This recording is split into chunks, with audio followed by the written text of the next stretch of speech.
આજના વિડીયોમાં બાળકો આપણે ધોરણ 5 ગુજરાતીમાં 10મો પાઠ છે ડુંગરનો ભેરુ તેનો નવી સ્વાધ્યાય પોથી ભાગ 4 ની અંદર જે સ્વાધ્યાય કાર્ય આપેલું છે તે સમજીને આપણે લખવાના છીએ. તો પ્રશ્ન 1 થી શરૂઆત કરીએ છીએ. પ્રશ્ન 1 છે નીચે આપેલ ચિત્રને ધ્યાનથી જુઓ અને તેના આધારે વાર્તા લખો. અહીંયા ચિત્ર 1 આપેલું છે. ચિત્રની અંદર આપણે અવલોકન કરવાનું છે અને તેના આધારે નીચે જગ્યાની અંદર વાર્તા લખવાની. તો એક ચિત્ર છે, જંગલનું ચિત્ર છે અને એની અંદર એક શિયાળ છે, પછી અહીંયા સસલાઓ છે, ખિસકોલી ઝાડ પર છે, અહીંયા બીજા પ્રાણીઓ છે, બરાબર છે. અને અહીંયા એક લકડખોદ છે, એ કંઈક ચાંચથી થડ ઉપર મારી રહ્યું છે, એવું બધું ચિત્ર છે. એનું આપણે અવલોકન કરી અને વાર્તા બનાવવાની છે. તો અહીંયા આપણે એક વાર્તા બનાવી છે નાની એવી, તો એને આપણે જોઈ લઈએ. તો એક ખૂબ જ મોટું જંગલ હતું. જંગલમાં એક ઝરણાની પાસે એક સસલાનો પરિવાર, શિયાળાનો પરિવાર, ખિસકોલીનો પરિવાર અને શિયાળ ખૂબ જ મજાથી રહેતા હતા. એક દિવસ એક લકડખોદ ત્યાં આવ્યો અને તેની ચાંચથી ઝાડના થડમાં તેની બખોલ બનાવવા લાગ્યો. તેની ચાંચના ટક ટક ટક અવાજથી બધા પ્રાણીઓ પરેશાન થઈ ગયા. એક દિવસ બધા પ્રાણીઓએ ભેગા મળીને લકડખોદને તેના અવાજથી તેમને પડતી મુશ્કેલીની વાત કરી. લકડખોદે બધા પ્રાણીઓની માફી માંગી અને તેનાથી દૂરના વૃક્ષ પર જતું રહ્યું. બરાબર છે. તો આવી સરસ મજાની એક નાની એવી વાર્તા છે એ આપણે અહીંયા લખી છે. બરાબર છે. તો આવી રીતે વાર્તા લખવાની છે. અહીંયા આગળ પ્રશ્ન 2 છે નીચેનામાંથી કોઈ એકને પત્ર લખો. અહીંયા 3 આપેલા છે, વાદળ છે, કાગડો છે, પર્વત છે. એને તમારે પત્ર લખવાનો છે. તો આપણે નમૂના રૂપ અહીંયા વાદળને પત્ર લખ્યો છે. કોને લખ્યો છે? વાદળને. તો પત્ર પહેલાં તો કઈ રીતે લખાય એનો આ નમૂનો છે. સૌથી પહેલાં અહીંયા ઉપર તમારું નામ લખવાનું છે અને તમારું પૂરું સરનામું અહીંયા લખવાનું છે. બરાબર છે. પછી સંબોધન આવે. તો સંબોધન એટલે શું? તો તમે જેને પત્ર લખતા હો તે તમારો મિત્ર હોય તો પ્રિય મિત્ર લખાય, તમારાથી મોટા હોય તો એને પૂજ્ય લખાય. બરાબર છે. તો એવી રીતે પત્રનો સંબોધન કરવાનું હોય જે વ્યક્તિને લખતા હોઈએ એનું. આપણે અહીંયા વાદળ છે આપણું મિત્ર છે એટલે આપણે એને પ્રિય મિત્ર વાદળ એમ કહીને પત્રની શરૂઆત કરી છે. હવે આગળ જોઈએ આપણે પત્રમાં શું લખ્યું છે.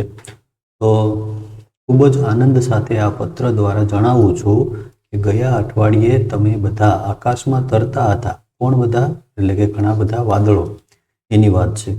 આકાશમાં તરતા હતા એ જોવાની મને ખૂબ જ મજા પડી.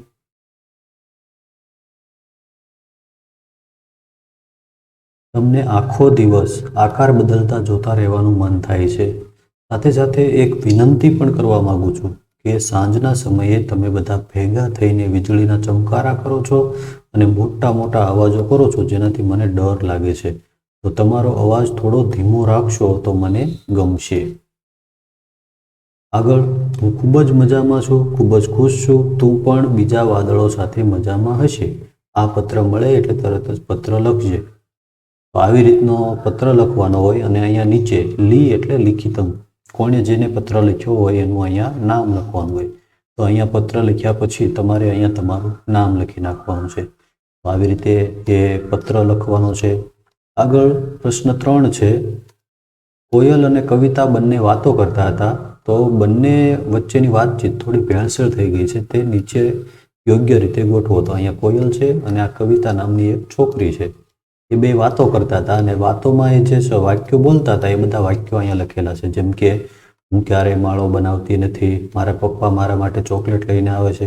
આ કયો વાક્ય કોયલ બોલે છે અને કઈ વાક્ય કવિતા બોલી હશે તે તમારે નક્કી કરવાનું છે. અને નીચે અહીંયા 2 વિભાગ આપેલા છે એની અંદર એને લખવાના છે. જો આપણે લખ્યું છે કે કોયલના ખાનામાં આ બધા વાક્યો લખ્યા છે અને કવિતાના ખાનામાં આ વાક્યો લખ્યા છે. તો કયા કયા છે? જો હું ક્યારેય માળો બનાવતી નથી તો એ કોયલ બોલી હોય. પછી મને વસંતમાં ગાવું ગમે છે, હું આંબાની ઘટામાં બેસીને ગાઉં છું, મારે તો રોજ એક જ કાળો ડ્રેસ પહેરવાનો, હું આખો દિવસ કુહુ કુહુ કરું છું, મારા પપ્પા મારા માટે ચોકલેટ આવે. આ બધા વાક્યો છે કોણ બોલ્યા હશે? કવિતા બોલી હશે. મારા માટે ચોકલેટ લઈ આવે છે, હું તો રોજ રંગબેરંગી વસ્ત્રો પહેરું છું. હું આખો દિવસ મમ્મી મમ્મી એમ મમ્મી મમ્મી એમ બોલ્યા કરું છું. જો અહીંયા બૂમ પાડ્યા કરું છું, મમ્મી મમ્મી એમ બૂમ પાડ્યા કરું છું, પણ એ આખું વાક્ય અહીંયા લખાતું નથી. ખાનું લીટી નાની છે એટલે આપણે ટૂંકમાં લખ્યું છે. મને પુસ્તકો ખૂબ જ ગમે છે. મને વરસાદમાં નાહવું ગમે છે. તો આટલા બધા વાક્યો છે એ બે ભાગની અંદર વહેંચીને આપણે લખી નાખ્યા છે. આગળ પ્રશ્ન 4 છે, શબ્દ ચોરસમાંથી સમાનાર્થી શબ્દો શોધી તેનો વાક્ય પ્રયોગ કરો. તો અહીંયાથી શબ્દો જો આપેલા છે, પેલું છે ડુંગર, તો એનો સમાનાર્થી શબ્દ છે પર્વત. અહીંયા આપણે એનું વાક્ય બનાવ્યું છે કે મારા ગામની બાજુમાં પર્વત પર મંદિર છે. બીજું છે ભેરું, તો દોસ્ત. મયુર મારો પાકો દોસ્ત છે. ત્રીજું પથ્થર, તો એનો અર્થ છે શિલા. નદીના કિનારા પર મોટી શિલાઓ છે. ચોથું વૃક્ષ, ઝાડ છે, તો એનો અર્થ થાય વૃક્ષ. એનો વાક્ય આપણે બનાવ્યું છે કે આંબાના વૃક્ષને મેં મિત્ર બનાવ્યું છે. પાંચમું છે સફેદ, તો એનો અર્થ થાય ધોળું. મને આકાશમાં તરતા સફેદ વાદળો જોવા ગમે છે. તો આવી રીતે એના વાક્યો બનાવવાના છે. પ્રશ્ન 5 છે, કૌંસમાં આપેલ શબ્દમાંથી યોગ્ય શબ્દ પસંદ કરી ખાલી જગ્યા પૂરો.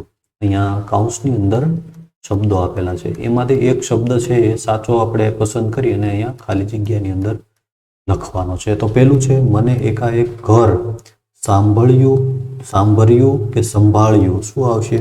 તો આવશે સાંભળ્યું.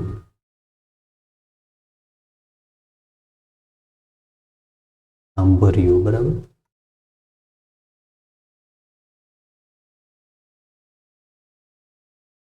બીજું છે સુનિલ પોતાને સોંપેલું કામ તરત જ ખાલી જગ્યા પતાવી દે. ચકાચક, ફટાફટ ને સફાસટ. તો શું આવશે? ફટાફટ.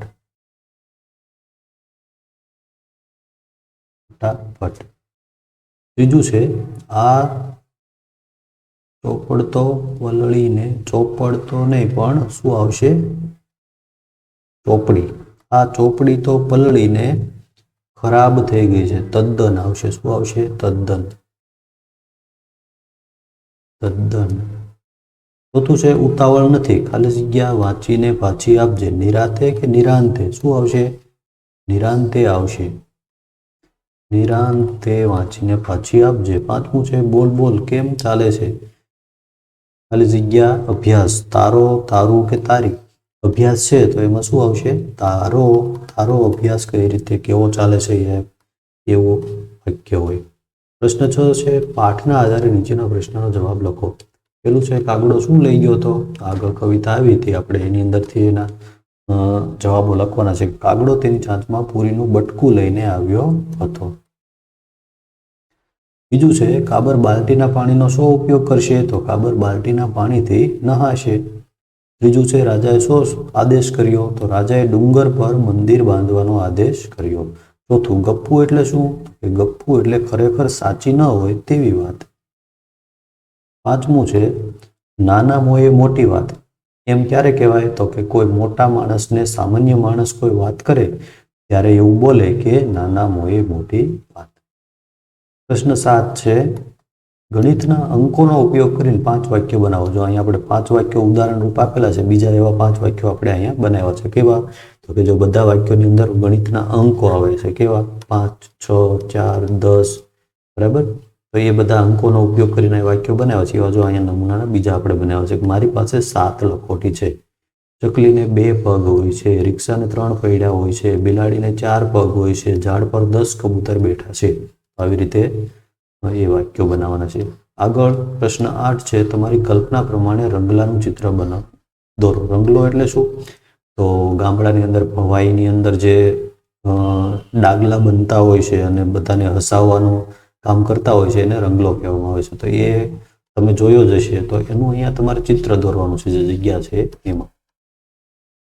પ્રશ્ન 9 છે હિન્દી ગીત પરથી ગુજરાતીમાં આવું કાવ્ય લખવાનો પ્રયત્ન કરો. જો અહીંયા એક હિન્દી ગીત આપેલું છે કે 6 સાલ કી છોકરી ભરકર लाई टोकरी, टोकरी में आम है नहीं बताती दाम है, दिखा दिखा कर टोकरी हमें बुलाती छोकरी. બરાબર. એવી સરસ મજાની એક નાનકડી એવી કવિતા છે. એને ગુજરાતીમાં તમારે કવિતા બનાવવાની છે એના પરથી. તો આપણે જો અહીં બનાવ્યું છે 6 વર્ષની છોકરી ભરીને લાવી ટોકરી, ટોકરીમાં છે કેરી, છોકરીની વાતો છે ન્યારી. બતાવી બતાવીને ટોકરી, અમને બોલાવે છે છોકરી. બરાબર, આવી રીતની આપણે ગુજરાતીમાં એની કવિતા બનાવી નાખી. પ્રશ્ન 10 છે, સોનાલી તેના ભાઈ સાથે વાતચીત કરે છે અને તે વાતચીત રમૂજી ટૂચકો બને એ રીતે યોગ્ય રીતે પૂર્ણ કરો અને એક નવો ટૂચકો બનાવીને લખો. તો અહીંયા સોનાલી વાત કરે છે એને આપણે આગળ વધારવું છે. સોનાલી શું કહે છે, ભાઈ મારું હોમવર્ક કરી આપને. તો ભાઈ કહે છે કે ના, અત્યારે માથું ખંજવાળવાનો પણ ટાઈમ નથી, એટલે હું તારું હોમવર્ક નહીં કરી આપું. સોનાલી શું કહે છે, પણ મારે ટીવી જોવું છે. તો એનો ભાઈ કહે છે તો ટીવી જોઈને પછી હોમવર્ક કરજે. સોનાલી કહે છે મને હોમવર્ક કરવાનો કંટાળો પણ આવે છે. તો આવી રીતના એ વાતચીત કરે છે બંને. હવે આગળ પાના નંબર 69 ઉપર થોડુંક જાતે પ્રયત્ન કરો. એક એવો મહાવરા જેવો એક મુદ્દો છે, તો એની અંદર શબ્દો થોડાક આપેલા છે, એ જાતે પ્રયત્ન કરીએ. એના પ્રશ્નો પણ આપણે સાથે જોઈ લઈએ. તો એમાં પહેલું જો અહીં ઉદાહરણ આપ્યું છે માગ્યું, તો એનો સાચો શબ્દ અહીંયા સુધારીને લખ્યો છે કે માગ્યું. એવી રીતે બધા જ શબ્દો છે સુધારીને આપણે લખવાના છે. તો પહેલો શબ્દ છે ધક્કો, તો એને કઈ રીતે લખાશે, તો આપણે બધા સાચા શબ્દો લખતા જઈએ. તો ધક્કો છે તો એમાં ક છે એને જોડવાનો છે, તો આવી રીતે લખાય છે ધક્કો. મોકલ્યું, તો એમાં લ અડધો કરવાનો છે, અડધો લ કરીને લખી નાખવાનું છે. જબ્બોમાં બ અડધો થશે. આવી રીતે શબ્દમાં બ અડધો કરવાનો છે. પડ્યું, તો એની અંદર પણ આવી રીતે ડ અને ય જોડી દેવાનો છે. વસ્યું, તો એમાં સ અડધો કરવાનો છે. દરિયુમાં ર અડધો કરવાનો છે. તો એને આ રીતે લખાશે. આગળ ઝાડ છે, તો એની અંદર શું આવશે, તો એની અંદર જ છે જબલાનો આવશે ઝાડ. કિનારો, તો એમાં દીર્ઘ રસવઈ આવશે. શિલ્પીમાં પણ એવી રીતે આવશે. મિત્રમાં પણ રસવઈ આવશે અને અભિનેતામાં પણ રસવઈ આવશે. તો આવી રીતે એ બધા શબ્દો છે એ સુધારીને આપણે લખવાના હતા. આગળ નીચે આપેલ શબ્દોનો ઉપયોગ કરીને વાક્ય બનાવો છો. ઈચ્છા, તો મારી ઈચ્છા આકાશમાં ઉડવાની છે.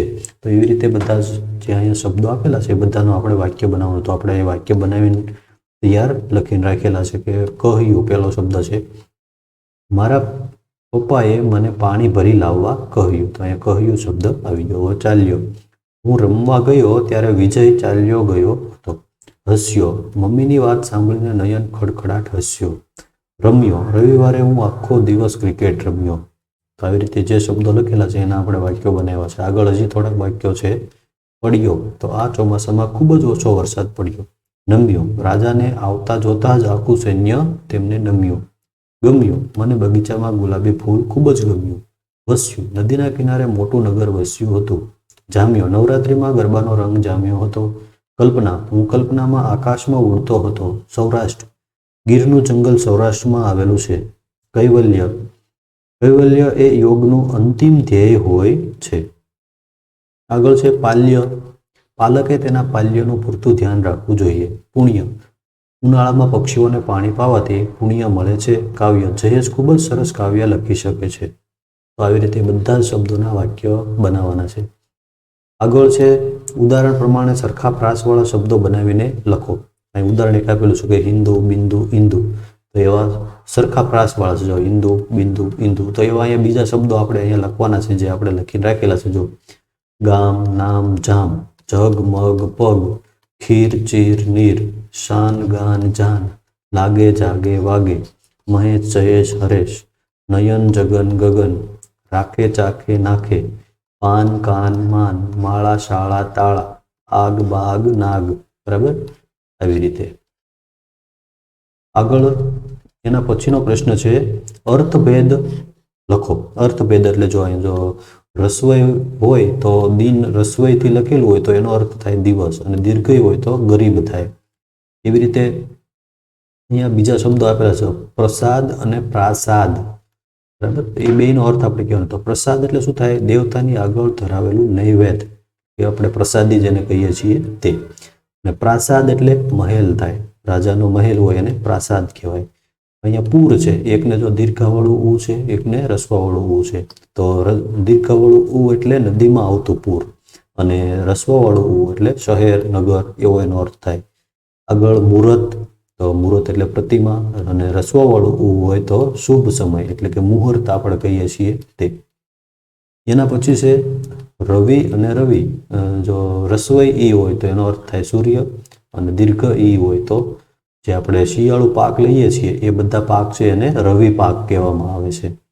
આગળ છે સૂર અને સૂર. જો સૂર છે એમાં રસ્વવાળું હોય તો દેવતા થાય, અને દીર્ઘવાળું હોય તો સૂર એટલે અવાજ, જે સંગીતની અંદર સૂર હોય છે એ. પાણી અને પાની. તો પાણી એટલે જળ થાય, પાની એટલે પગની એડી થાય.